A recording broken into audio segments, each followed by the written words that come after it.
So this may sting a little bit. Whatever struggles you're going through, whether it be financials, relationship, school, family, whatever it is, you ultimately were the cause of it.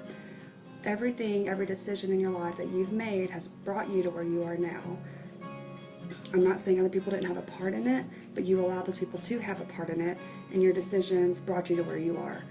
Here's the good news. Once you start taking accountability, once you put your pride aside and humble yourself and realize, hey, I'm here because of me, then you have the power to change it. Some things may be easy to change. It may happen in a day, and some things may take a while, years. Debt isn't easy to get out of.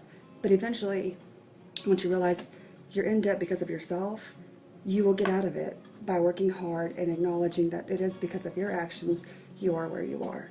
So stop pointing your fingers at other people and other things, saying, this is why I'm here. You're the reason I feel this way. You're the reason I'm here. It's not true. It's because of you.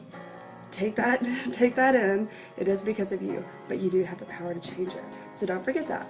No matter what it is, accept it, know that you got yourself there, and do something to change it.